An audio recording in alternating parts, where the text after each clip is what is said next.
Okay, welcome to Daf Yomi this Sunday morning. We continue Masechet Menachot. Just get situated here. Today's Daf on Sunday, almost Purim, is Daf Memtet 49. And we are up to the first line, top line of Daf Memtet Amud Aleph. The continuation, I'll just go here, as we get started, a continuation of our discussion about the complexity of the fact that the carbon on Shavuot is two kvasim and two loaves of bread, right? And so obviously we talked a lot yesterday and the day before even about what happens when you shech the animals without the bread, with the bread, if you do the bread without the animals, if you have two loaves of bread, four loaves of bread, et cetera, et cetera. Today we get to a little bit more complex question, and the Girsot here are very confused. So there's a lot of different versions here. I guess I'll read what we have in front of us and what Rashi mostly says, but um, I'm going to say it's very confusing. But the idea here is Tani Rabba Bar Chana Kamei Rav. So Rabba Bar Chana taught the following Braita, sitting in front of Rav, right? So he was a student of Rav. He said, I learned this Braita, and the Braita says the following. Kivsei Atzeret, so the Kohen takes the Kvasim of Atzeret. Remember, a Keves is a 1-year-old lamb or sheep. I don't really know the difference. A 1-year-old sheep, and an ayil is a 2-year-old. And we said yesterday that you're not allowed to do a 2-year-old in place of a 1-year-old. And it was a machloket yesterday, actually, whether you can do a 2-year-old in place of a 1-year-old, right? But it won't count. But said Rabba Bar Chana from a Braita, let's say you took the Kivsei Atzeret, and in fact, they were 1-year-old lambs. But the Kohen who did it, shachtan l'shum elim. The Kohen did them for an ayil. The Kohen said, this is an ayil, and I'm shechting an ayil. And he's wrong. It's not an ayil, right? It's not a 2-year-old. It's a 1-year-old, and it's supposed to be a 1-year-old. Says the Braita ksherim. That's kosher because it's the right animal. It's the right setting. But lo alula ba'alim l'shum chova. It doesn't count, right? And you have to do another one because basically you intended to do a different animal. And so it's essentially lo lishma or a different animal. So that was what the Braita said. Amarli Rav. Now Rav said to Rabbi Bar Chana, who quoted this Braita, you're wrong. The Braita is wrong. Alu ve'alu. It counts, and it counts for the owners, meaning you shechted the right animal in the right time. It doesn't matter if the Kohen said, I want to do it for an ayil. It's not an ayil, so it counts. Amar Rav Chisda. Now says Rav Chisda, let me just clarify. Rav Chisda, of course, well, I don't know if he was in the room, but he was saying this about the story. Mistavra Milte de Rav. Now, it makes sense that what Rav said, that it counts for the mitzvah of the Shnei Kivsei Atzeret, because Savar Elim, where the person this is where it gets very complicated. The Kohen doing it, thought this was an ayil. He looked at someone and says, oh my God, this is a 2-year-old animal. But he says, I know I'm not supposed to do a 2-year-old, so I'm going to pretend, let's just say, or do it with the intention that it's a 1-year-old. V'shachtan l'shum kvasim, and I'm going to shecht it as if it's a keves. And it turns out that it was a keves, right? So he mistakenly thought it was an ayil. He ignored what he thought, and he said, I'm going to do it as a keves. It turns out it is a keves. So there, says Rav Chisda, harei kvasim l'shum kvasim nishchetu.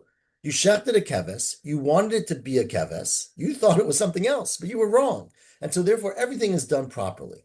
Aval, let's say kasavar elim. Let's say the Kohen said, oh my gosh, they brought me a 2-year-old animal. And he said to himself, well, I know it's supposed to be a 1-year-old animal, but it's a 2-year-old, so I'm going to shecht it as a 2-year-old. Shachtan l'shum elim. Then Rav would admit that it doesn't count for the owners, right? It's still a kosher carbon, but it doesn't count for the owners. And the reason for that is, says Rav Chisda, akira b'ta'ut havi akira. If you change what it's supposed to be by mistake, and again, the case here is the animal's truly 1 year old. The Kohen walks up and makes a mistake and thinks it's 2 years old and says, okay, I'll just do a 2-year-old then. But according to Rav, the fact that he changed it and said, I'll do a 2-year-old means he changed the status and it doesn't count for the owners. So, because Akira, even though you changed it on a mistaken assumption, that's considered a change. And that's what Rav Chisda said.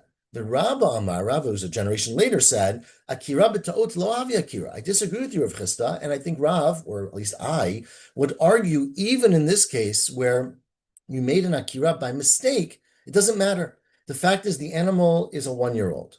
You walked in and said, I think it's 2-year-old, so I'm going to shecht it as a 2-year-old. That doesn't change its status. Since it's supposed to be a 1-year-old and you did it as a 1-year-old, Rav, or at least me, says Rabba, would hold that it's kosher and that it counts for the owner. Because since you didn't change it on purpose, you only changed it because you thought it was an ayil and you were wrong. So that's an akira b'ta'ut. You changed it on a mistaken assumption, and that doesn't change the status. So that's what Rabba said. Now says, this is debatable also, the Girsa, is this Rava or Rabba, right? But says Rava, if you, Rava remembers a different person than Rabba, if you have a Girsa of Rabba, then Rabba is asking a question on himself. But if it's Rava, he's asking a question on Rabba. Umotvinan ashmaitan, we have a question on this assumption that an akira b'ta'ut, that a Kohen who makes a change based on a mistaken assumption does not affect anything. That seems to be problematic from the following Mishnah. Because the Mishnah says, it's a Mishnah we had in Gittin, which is a very interesting Mishnah, because remember, we talk a lot about Pigul. We don't talk a lot about the consequences of Pigul, right? Imagine you're a Nazir, and you bring your carbon to the Beit HaMikdash, and the Kohen takes it from you and comes back 10 minutes later and says, I'm really sorry, I did it wrong, right? So who pays for you to get a new carbon? Right? Is that considered to be damage done by a Kohen? So the Mishnah says in Gittin, Kohanim shepiglu b'mikdash, a Kohen who does pigul in the Beit HaMikdash, mizidin, they do it on purpose. I don't know why they would do it on purpose, but they're like, I really wanted to do pigul, then chayavim, then got to pay you because they messed up your carbon and they got to replace your carbon. But the implication of the Mishnah is that if they did it shogegin, piturin.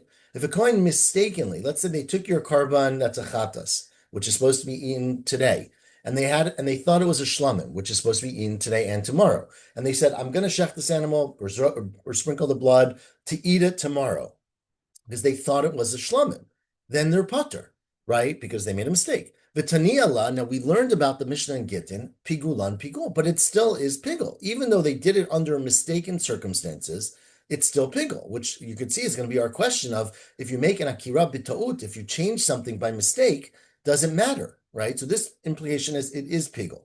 Says Mar Hechidami, what exactly did the Kohen do that's considered shogeg, right? Ilema, if he took your carbon chatas, let's say, and yada de chatati, he knows it's a carbon chatat. And he says, well, but I want to be very generous here, and I'm going to do it as a shlamim, so you can eat it tomorrow. So you can eat it tomorrow, which is pigul. It's the wrong time. That's not shogegim question mark. That's not a shogeg.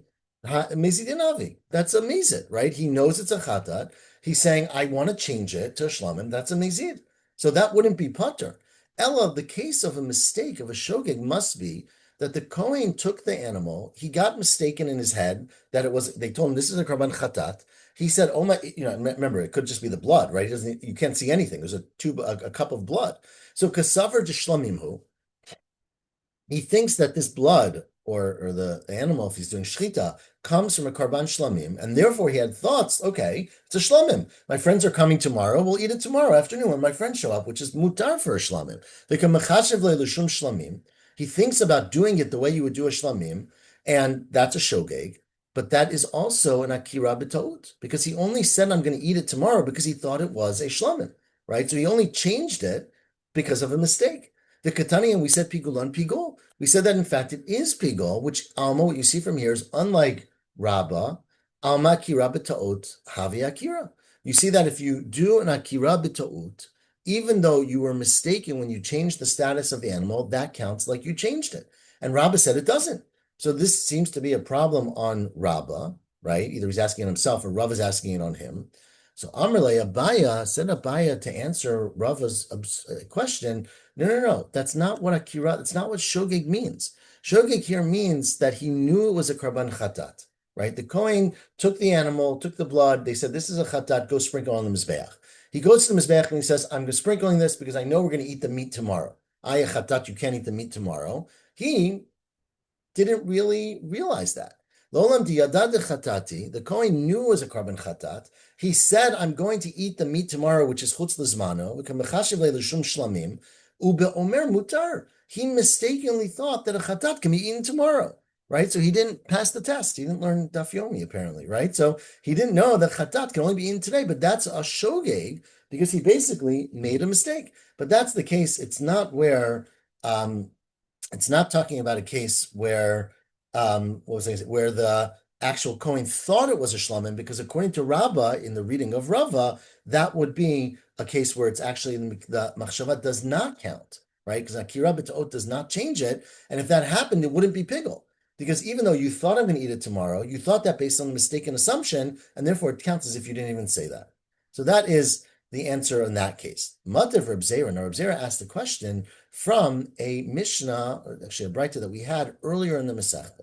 right? Because Rabbi Shimon Omer, we had this way back in the beginning. Remember the halacha of a mincha that's done shelo lishman, right? So remember, by a carbon, an animal, if you do an animal shelo lishman, it's kosher. If it's not a chatat, it just doesn't count for the owner.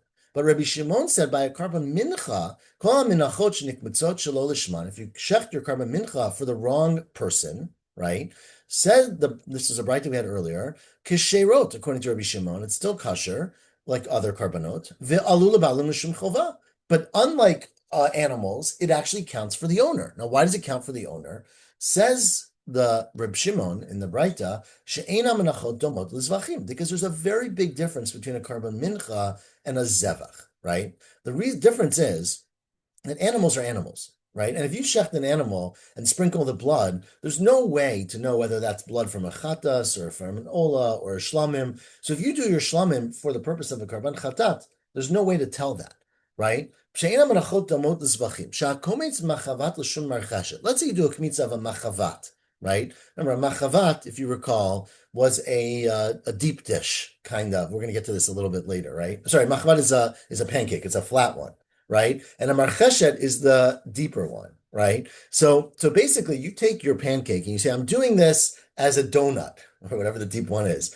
Everyone can tell this is not a donut, right? This is a flat thing. This is a piece of matzah, let's say. It's a flat. It's not matzah, but it's like very flat pancake, basically. So akometz machavat l'shum marcheshet, ma'aseh mochichen l'shi machavat. Right? If you say, I'm doing this machavat because it's a mincha marcheshet, people look at you like, we know it's not a mincha marcheshet. So therefore, your thought doesn't really take effect because it's clearly wrong, right? Or for example, you take a mincha chareva. Remember, that's a mincha of a chote, which is done with just flour. There's no oil. There's no spices added to it. And you say, this is a regular mincha that has oil. Everyone can see there's no oil, right? So if you do a chareva, which is a dry mincha, l'shum belula, for a mixed mincha with oil, again, no one is halachically going to treat that like you did something wrong, because ma'aseh mochichen l'shi chareva. The actions, the thing sitting in front of you is clearly a dry mincha. So therefore, your thought doesn't actually change the status of the object. Aval bizvachim enokein. But by animals, it's very different because every animal is shechted the same knife. Kishchita achat lekulan, kabbalah achat lekulan. You accept the blood in the same way. Zrika achat lekulan. And therefore, if you do the zrika and say, I'm doing this for a shlamim, even though it's a chatat, that would be a problem. Okay, so this was the statement of Rabbi Shimon earlier, and we talked about this earlier in the Masechta, and we're bringing it back because we're asking, what was the person thinking? Meaning, what was the Kohen thinking? Right? Rabbah said an innovative halacha today that akira b'ta'ot lo havi akira. If the Kohen has a thought, but he thinks it based on a mistaken assumption, it doesn't passel the object. So if you take your 1-year-old sheep and you go and you think it's 2 years old, you say, I'm shechting this as a 2-year-old because you think that's what it is. Rabbah said it's not a problem. It's a 1-year-old. You would have done it as a 1-year-old if you knew that, and so your thought of 2-year-old doesn't passel, right? So now, how does Rabbah in Rav explain Rabbi Shimon? Hechidami, what was the thought process of the person bringing this carbon mincha? Ile madiyada de machavati, right? Let's say the Kohen thought it was a machvat, right? He knew he's sitting here in front of a mincha that's a pancake, okay? And he says, I am doing the kmitza as a marcheshet, right? I am taking the kmitza for a mincha that is deep fried. Excuse me, right? So then, why does Rabbi Shimon say, since we can tell that you're doing the wrong thing, it is not puzzle. My havi, who cares? The Kohen very explicitly said, I know what I'm doing, and I'm doing something else. And if the Kohen knows what they're doing and does something else, it should puzzle it. He's doing the wrong thing.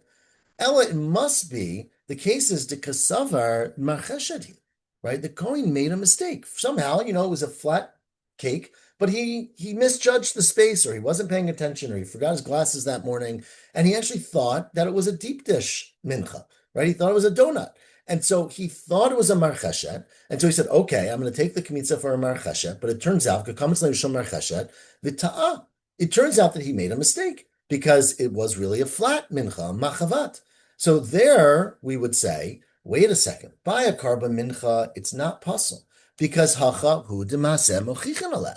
Here, because everyone else can see that it is a flat mincha, the fact that you said I'm doing a marcheshet doesn't passel it. But the implication is that it's only because you can tell, not because the Kohen made a mistake in what he thought. Ha be'alma, everywhere else, like by the Kifsei Atzeret, akira b'ta'ot havi akira, that if the Kohen changed the status because he made a mistake, it would count as a change. It only doesn't count by a mincha where everyone can see that what he's doing is ridiculous. So this is a question on Rabbah. Amrle Abaya said Abaya, no. The case is actually where he knew that he was doing it wrong. L'olam di yada de machavati, right? He knew that it was a machavati. The Kohen knew that this is a flat mincha. And he says, I don't care what the person brought it for. I don't care what reality in front of me. I'm going to make my own reality. I'm going to make this a marcheshet. So you say, that's ridiculous. What do you mean? He's just doing something that's silly. Tika Amrit, you said, we said earlier that, so what if it doesn't matter if the action of the mincha, meaning the physicality of the mincha, shows what's going on. The Kohen very clearly said, I don't want that. So if he clearly said, I don't want that, and he knows what he's doing, why doesn't that passel the mincha? Answers the Gemara, because according to Rava or Rabba, Tamei, Damar Rava, this is Rava who says, Machshava de lo minkra pasar rachmana. The Torah actually only passels a machshava that is not clearly incorrect, right? If you make a thought, which could be true, this blood will be for a chatas, this mincha, well, you can't do it by mincha, but this animal will be for a ola. There, the Torah says, because you ruined it, it's ruined. But machshava de minkra, a Kohen who says something which is demonstrably false, right? He says, I am taking this animal and I'm shechting it as a bird, right? So there, lo pasur rachmana, there we might want to disqualify him from being a Kohen, right, and check his license. But that is not going to passel the carbon, because the whole psul, according to Rav, of the carbon is based on could it have been possible. But when it's very clear from what the Kohen is doing or sitting in front of us that what he's saying is nonsense, that's again, we should question this Kohen, because why is he doing nonsense in the Beit HaMikdash? But it doesn't passel the carbon. And therefore, even though the Kohen said, I know it's a machavat, and I want to do it for a marcheshet, the fact that you can clearly see it's a machavat means that his thought means nothing. But if he had done that by a chatas and an ola, for example, and said, I know this is a karban chatat, but I want to treat it like a shlamim, then even though because he's purposely saying, I want to do it differently, it would be puzzle. And so that is the difference between a mincha and blood from an animal, which are very different.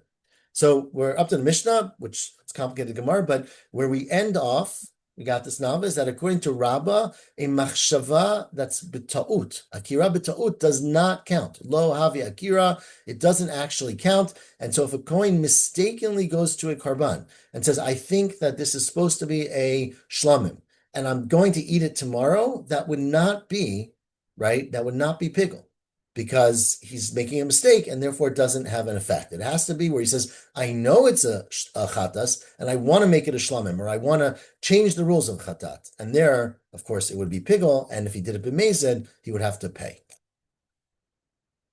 Okay, now we get to move on to the next thing, which is some people are going to be happy about, but that is the next Mishnah on Daf Mem Tet Amud Aleph, which gets to, again, all of our Mishnayot lately have been talking about different parts of Karbanot, what's Ma'akev the other. And this Mishnah now talks about something very interesting. It's very unclear what it's talking about, so it gives you time to figure it out, which is on a regular Shabbos, for example, or Rosh Chodesh, or other holidays, you would always bring a Karban Tamid Shal Shachar, Tamid Shal Bein Harbayim, and you'd bring a Karban Musaf, right? Now, and many times, again, every carbon's a little different, but remember the musafim are also done on Yom HaShabbat. You brought shnei kvasim, right, which is the same animal that you bring for the tmidim. Says the Mishnah, tmidim ein makvin et musafim, v'lo musafim et makvin et tmidim. Right? Let's say, now we don't know exactly why you would do one or the other, but let's just assume that you only have enough animals for one, right? You don't have enough animals for the tamid and the musaf. So you do only one karban, or for whatever reason, again, we'll get into this in the Gemara. It doesn't matter. You can do one without the other. You don't say, oh, it's Shabbos, we have to do all these karbanot on Shabbat, it's all or nothing. You do the tmidim, or you do the musafim. If you don't have enough animals, or you don't have enough time, or whatever the reason is, you can do one without the other. Continues the Mishnah, v'lo musafim makvin ze'etzeh. right? The musafim, some days you bring 14 animals for musaf, or more animals, or 10 animals, or 2 animals. They're not makev each other. Let's say you just do one. You don't have to do shnei tamid, right? It says, sorry, shnei, Yom HaShabbat, shnei kvasim. Let's say you only have one keves. You do one. It's okay. Continues the Mishnah, the last narrow line. Lo ikrivu keves baboker. Remember, the ola is brought. The tamid is brought every morning and every afternoon. Let's say they didn't do the morning tamid. Let's say I don't know, they overslept or whatever reason. They didn't do the krivu keves baboker.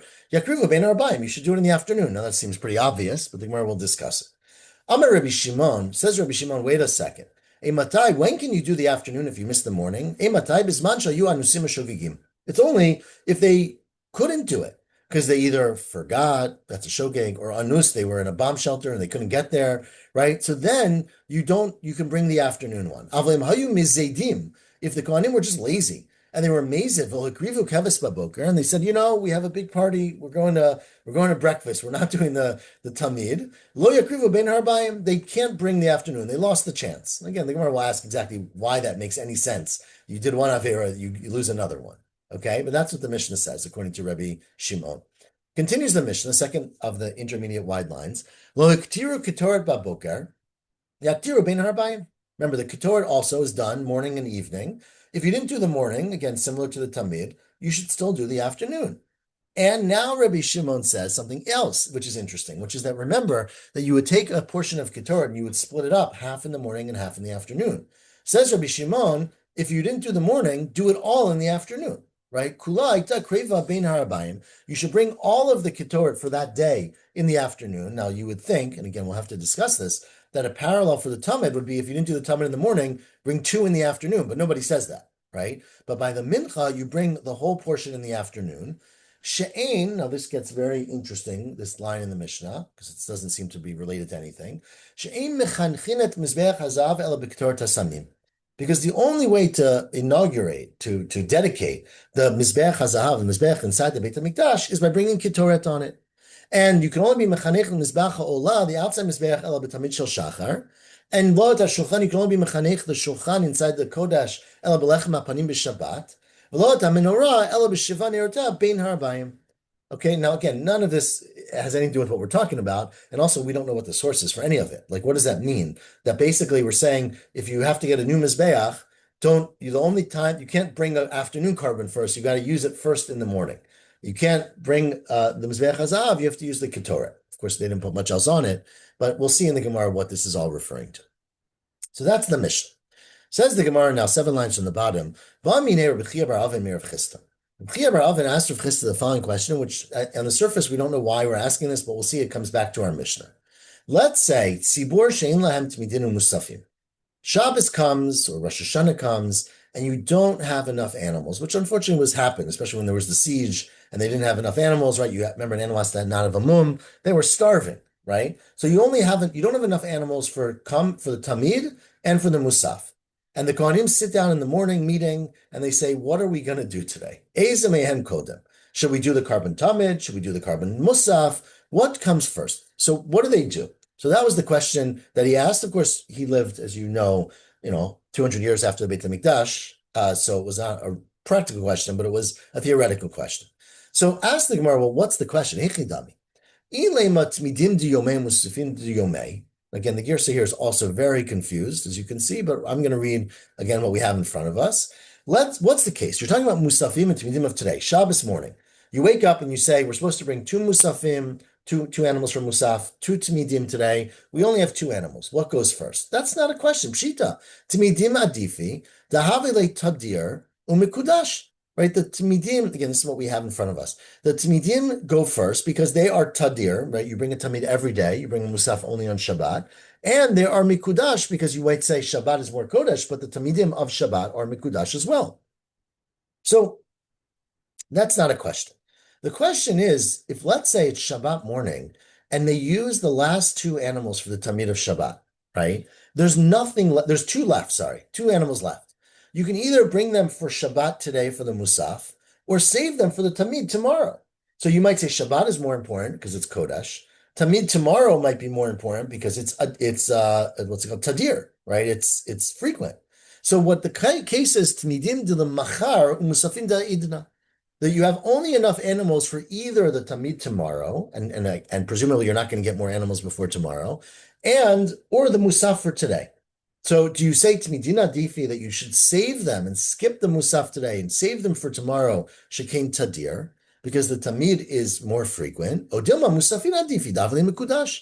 Or you should do the musaf because it's Shabbos and it's supposed to be done today, and therefore you do it now. Okay, so that was the question. So he said to him, 3 lines on the bottom, Amrlei, so Rav Chia bar Avin, sorry, Rav Chisda said back to Rav Chia bar Avin, well, now you forgot our Mishnah. Tinijua, it's a good thing you learned Daf Yomi today, because our Mishnah seems to be addressing exactly this case. What does our Mishnah say? Now we quote our Mishnah. Our Mishnah says, Hatmidim ein makvinet musafim lo musafim makvinet hatmidim, right? That you don't need one for have the other. Well, musafim makvin zedze. Now, hechidami, what was our Mishnah referring to, right? So, ilema de itle. Now, let's say our Mishnah is saying you have all the animals you need in the world, and the question is, what comes first? And the Mishnah is saying, well, the tamid is supposed to come first. We all know, but if you do the musaf first, not a big deal. Do the tamid later, right? You go to Shul Shabbos morning, you daven musaf first. You can daven shachris afterwards, which is our equivalent, right? You have all the animals you need, ulikadem. And the question of our Mishnah is, what comes first? But that's not an open question. Tanya, we have a clear brayta which says, Minayin shlo yehi davar kodem tamid shel shachar. How do you know that nothing comes before tamid shel shachar? Talmud lomar va'arach aleha ha'ola. You should arrange on it the ola. And Rava explained ha'ola. What's the hay in the ola? Ola rishona. It is the first thing. Right? So our Mishnah is clearly not talking about where you have enough animals, and the issue is, do you go with the Tamid first, or the Musaf first? If you do it wrong, what happens? Ella, turn the daf to daf Mem Tet Amabet. Ella Pshita, our Mishnah must be referring to a case of limited resources. Diletle, you don't have enough animals to do the Musaf and the Tamid. And what does our Mishnah say? Our Mishnah says, doesn't matter. Do the Tamid or do the Musaf. One is not ma'akev the other. So 1 second, what day are we talking about? Either you may, if we're talking about where you don't have you have enough animal, you don't have enough animals for even one day, and our Mishnah is basically saying, do whatever you want, do the musaf, do the tamid, do one musaf if you only have one animal. That's not true though. Amai, why would Mishnah say that? We just said that you always do the tamid first, tadir mukudash, tadir adif, right? When you have the tamid, which is tadir. Again, this gear says a little different than what we had in Amud Aleph, right? Because Amud Aleph, we said that you do the Tamid first, not because Tadir Mikudash, but because the Tamid is Tadir and Mikudash over the Musaf, which is just Mikudash, right? But anyways, I'll read it what we have. But you should do the Tamid first. The Tadir thing goes first because it's Tadir and Mikudash, because it's Shabbos, right? Or Rosh Hashanah. So why would our Mishnah say, if you want to do the Musaf, do the Musaf, if you want to do the Ola, do the Tamid, do the Tamid? That's not correct. You should always do the Tamid first. Elalav, our Mishnah must actually be talking about exactly the case that you asked a question about. It's referring to you have enough animals to do the Tamid today. Forget about today. But after the Tamid, all you have is enough animals to either do the Musaf of Shabbat or the Tamid of Sunday, right? The Machar. It's referring to the Tamid of the next day, right? And our Mishnah is basically coming to say, no big deal. Do whatever you want to do. Either do the Musaf or do the Tamid. The Katani, Ein Makvin Zatzeh. That you don't have to, they don't depend on each other. There's no preference. Alma Ki Hadatininu. You see that basically it's neutral. You can choose, right? Because either you can go with tomorrow, which is more Tadir, or you can go with today, which is more Mikudash. You don't have to choose one over the other. And so this basically answers Rav Chia bar Avin's question, not so satisfactorily, because it's basically saying do whatever you want. But that's the lesson of our Mishnah, is that when you have this kind of conflict of Tamid and Musaf, obviously not the same day, because if it's the same day, the Tamid always wins. But if it's the Tamid of tomorrow and the Musaf of today, you can do either way you want. It's Ki Hadadininu. They are equivalent. So that's what Rava, right? Is it Rava? Yeah, Rava. No, not Rava.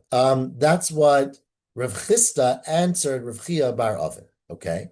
Amalei Abai, now said Abai, I don't necessarily agree with you with Chisda because it could be a different way to read our Mishnah. You know how I read our Mishnah, says Abaya? Amalei Abaya, we're like 5 lines from the top, right? 4 lines from the top. You know, La'olam, I would say the Itlu. The Mishnah is actually referring to maybe Shabbos itself or Rosh Hashanah itself, where you have four animals for the Musaf. Well, forget about, you don't have four animals, you have 100 animals, right? There's no limitation on animals here. And the only issue in our Mishnah is Likadem, is which one is supposed to come first. Now, we all know the Talmud is supposed to come before the Musaf, but the Mishnah is basically telling you it's supposed to, but you don't have to do it that way. If you do the Musaf first, it doesn't get rid of the requirement to do the Tamid. We said before, what about the Pasuk? Pasuk says, Ha'olah, the Olah goes first. You asked the statement that we had earlier, that nothing should come before the Olah. It's true, but mitzvah bamu. That's in a perfect world. You're not supposed to do anything before the Olah. But the Mishnah is basically coming to tell you that if you do, or if for whatever reason, you need to do it, it's okay. It's your Yotze, your Musaf, even if the Tamid was not done yet. So basically, our Mishnah is not referring to a resource-limited situation. Our Mishnah is referring to where the Kohanim, one Kohen's doing the Olah, one Kohen's doing the Musaf. The Olah guys are going very slow. The Musaf guys are like, let's get on with it, and they go first. And the Mishnah is basically saying that is not ideal, but that's not a deal breaker, and it's kosher. So that's how Abaya explains it. And according to Abaya, now we don't have an answer to Ruchia Bar Avon's question. We still don't know if Tamid tomorrow goes before the Musaf of today if you have very limited number of animals. So Toshma, let's go to one of our favorite Mishnayot in Erechin, which we think might answer this question for Ruchia Bar Avon. The Mishnah in Erechin says the following: Ein pochatin mishishat tlaim hamevukarim b'lishkat hatzlaim. Right, they had of course a barnyard in the Beit Hamikdash because they had many animals, and they called it the Lishkat Hatzlaim, which meant the I don't know how you would say it, like the Lishka literally means the chamber of sheep, right? And they kept a lot of animals there, and they probably they took care of them. They obviously had to make sure they didn't get a mum, so they had to keep them from each other. I don't know if they fattened them up. They took very good care of the animals. Says the Mishnah, you never should have less than 6 animals ready to go in the Lishkat Hatzlaim. Why should you have 6 animals? Let's say you have Shabbat and then 2 days of Rosh Hashanah, right? Like this year, right? Is that this year? No, not this year. Last year maybe. Where you have basically a 3-day holiday, right? So remember Rosh Hashanah, it was the only holiday that back then they did 2 days because you didn't always, sometimes you did 2 days, right? Because you did the first day you kept Rosh Hashanah because you didn't see the moon yet and you didn't know yet if it was Rosh Hashanah. If they came and saw the moon, that would be Rosh Hashanah. But if they didn't, you would do the second day as well. So you have a scenario where let's say, Shabbos is the 28th day, 29th day of Elul. Sunday is either the 30th day of Elul or the first day of Tishrei. Monday is either the first day of Tishrei or the second day of Tishrei, right? And so you have basically 3 days in a row. You can't go to the market and buy new animals on Rosh Hashanah or Shabbos, right? No one's doing business. So you should have at least 6 animals set aside for those days, okay? Twice a day, 3 days. Now, says the Gemara, that seems very naive. Hey, Chidami, explain the Mishnah to me. If you're trying to put aside enough animals for all of the karbanot of those days, tuvahava, you would need dozens of animals. Rashi comes up with 22, right? Because you basically have 2 extra musafim on Shabbat, 2 animals for musaf on Shabbat, and you have 7 on Rosh Hashanah and 7 for Rosh Chodesh, right? Anyways, but you can go look in Rashi for the numbers. So you need many more, right? You need 22, as Rashi puts it, animals for the 3 days. So what do you mean you have to have 6 ready? Ella, it must be, you're talking about a case where they didn't have a lot of animals, right? Lav de letle, they just were very poor. They were very difficult times. They didn't have enough animals. And basically what the Mishnah seems to be saying is that if you only have 6 animals, don't use it on Shabbat for the Musaf and Shabbat. Save it for tomorrow, for Rosh Hashanah Sunday and Rosh Hashanah Monday to use for the Tamid, because the priority should be the Tamid. And so skip today in order to have more for tomorrow. Lav de letle. It must be a case where you don't have enough animals. Ushmami natmidin adifi. You see clearly that when you're confronted with Tamidin of tomorrow or Monday, and you know you're not going to get more animals because it's Yom Tif, you should hold off. Don't do the Musaf today in order to have Karban for tomorrow, which answers Rav Chia bar Avon's question. It's a little disturbing, but answers Rav Chia bar Avon's question. So you prove from here that you're supposed to actually wait and leave the animals for the thing that is more tadir. It says more low, that is not the case at all. The real case here has nothing to do with a resource-limited situation. L'olam di'itle, we're talking here where you have many, many dozens of animals. That's not the issue. The point of the Mishnah has nothing to do with if you only have six animals, use them for the tamid. Hachi kamar, this is what the Mishnah is saying. Ein pochatim mishishat tla'im hamivukarim. These have to be six lambs that are 1 year old that are checked. Checked meaning someone, obviously when an animal comes for a carbon, you have to make sure it doesn't have a mum. You have to bring it to the medical tent, and check all the limbs and the lungs and whatever they would check. You should always have six animals that are checked. Bilishkat hatzla'im, arba'a yamim kodem shchita. You have to have it up to 4 days before they're shechted. Why is that? Meaning 3 days plus that day. Money, ben bagbag. This is a whole different halacha. It's nothing to do with you have to have enough animals because you're running out of animals. It's because of ben bagbag. The Tanya, and we've had this braita many times, where ben bagbag says something very, very interesting. We are, I'd say 10 lines from the bottom, a little bit more than halfway down. First word on the line. The Tanya, ben bagbag omer, the carbon tamin needs to be checked and prepared 4 days, meaning 3+ days, before you actually shecht it. And it's because we learn from Pesach. Remember, the carbon Pesach was shechted on the 14th day of Nisan, but the Torah says take it off on the 10th day of Nisan. Torah specifically says that. Right, we're going to read it a little bit soon in Parshat HaChodesh, but we just read it, right? On the 10th day of the month, take a sela beit avot, right, sela bait, and prepare it for the 14th day. So it says by tamid, carbon tamid, tamalomar tishmeru lach livri b'moado. Tishmeru means you should watch it to bring it to me in its right time. By carbon pesach it says limishmeret ad arba'asar yom. The carbon pesach was set aside on the 10th day and was a mishmeret till the 14th day. Just like by carbon pesach, they had to separate the animal. You could ask at your Pesach Seder why they did this, but we talk about that they had to separate the carbon pesach 4 days before the shchita. Afkan, by a tamid, ta'un bikur arba yamim kodem shchita. By a tamid, you have to separate the animal 4 days before the shchita. And therefore, since Rosh Hashanah, since you basically have a 3-day holiday, right, and you can't actually check the animal on those days, you can't necessarily go and find an animal. So on before Yom Tov starts, you should prepare all the animals that you need till the end of Yom Tov. So you should have on Friday afternoon, you should have 2 animals for Shabbos, 2 animals for Sunday, and 2 animals for Monday.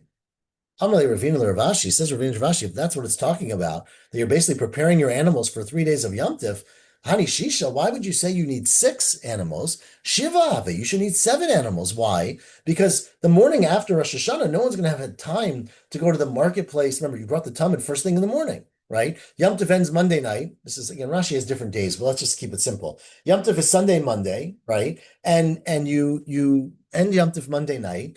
You're not going to find an animal for Tuesday morning right away, so you should have a 7th animal prepared for Tuesday morning. Da'ika ditzafra ditlata b'shabata. You need to have a animal for the morning of Tuesday, right, of 3rd day. So why don't you have to have 7 set aside? Says, well, according to that logic, tamech timdayav, you should have 8. Da'ika depanya demali shabata. What about the one you have on Friday afternoon? Right, the marketplaces are all closed on Erev Shabbos at the end of the day, because people are rushing home for Yom Tov and Shabbos. So you should really have to have 8 animals because you're not going to be able to go and find a new animal on Friday afternoon. Well, that's not a question. The 8th animal is not a problem. Hello, Kasha. We're saying, no, of course you have to have 8 animals by Friday morning, but then you bring the Tamid Shel Bein Harbayim on Friday afternoon, right? And we're saying at that point, you should have 6 animals, 2 for Shabbos, 2 for Sunday, 2 for Monday. And our question is, on the top of Daf Nun Amud Aleph, Mikol Makom Shiva Havi. You should have 7 animals. Says the Gemara, you made a whole mistake here, right? We're not talking, in Bagbag, the Mishnah and Erechin was not talking about a case where Shabbos and Rosh Hashanah come together, and we're saying you need to have 6 animals in order to have enough for Shabbos and Rosh Hashanah. What Ben Bagbag was saying is that you always should have 6 animals. The reason you should always have 6 animals is that, as Ben Bagbag put it, is you have to be prepared for 3 days later, right? You're not supposed to go to the store, buy a kevis, and bring it on the Ola tomorrow, the Tamid tomorrow. You're supposed to have 3 days of preparation. So 3 days of preparation means you have two on any given day, say on Sunday, you have to have two animals for Monday, two animals for Tuesday, and two animals for Wednesday. And then on Monday, you need to have two for Monday, Wednesday, and Thursday, whatever the days, right? Tuesday, Wednesday, Thursday. So what Ben Bagbag and the Mishnah and Erechim are saying is you always have to have 6 animals. It has nothing to do with Shabbos and Yom Tov. Says the Gemara, Ela Tana Ba'almakai. The Tana is referring to any day of the week, any day of the year. And when we say Kidei Shabbat Ushnei Yamim Tovim Shel Rosh Hashanah, we don't mean for Shabbat and Shnei Yamim Tovim. Simana Bi'alma, we're saying this is how you can remember, right? Think of what is the longest possible holiday you could think of, right? Once a blue moon, they would have a 3-day Yom Tov. We unfortunately have them all the time, but they had it once in a very, very rare amount of time. That is 3-day Yom Tov is 6 Tamidim. You should always have 6 Tamidim ready like a 3-day Yom Tov. And that's obviously what it means, Dekanami, because it says Kidei l'Shabbat, right? It says as if Shabbat. Lo Ketani l'Shabbat lo Sheyam Tov Rosh Hashanah. It's not that you should have 6 animals to use them on Shabbat and Shnei Yom Tovim. It's saying you should have 6 animals as if, or equivalent to remember what you would need for Shabbat and Rosh Hashanah, a 3-day Yom Tov, Shma Mina. You in fact see from here, it has nothing to do with a scenario where you're running out of animals, where you don't have enough animals. Do you do Shabbat first? You do Tamid first? We don't resolve that question. And that's an open question, which I think is very interesting. Hopefully it'll never happen, because hopefully we won't be that poor, right? That you have only enough animals for either Musaf today or Tamid tomorrow. But this Mishnah has nothing to do with that. And this Mishnah is just referring to the fact that your Tamidim, not your Musafim, not your other Karbanot, your Tamidim have to be set aside 3 days ahead of time. And we will stop there. Oof, Shikoch, that was a little easier daf, I think. Shikoch. And we're up to the 2 dots. I hope everyone pick it up there. I forgot the exact schedule for Ta'anit Esther tomorrow and Purim, but everyone should have a Freilich and Purim. And Thank you. I'm away next month to Shabbat, but I'll put that in the text a little later. Sorry. Shavua Tov. Shavua Tov. Shavua Tov. Thank you.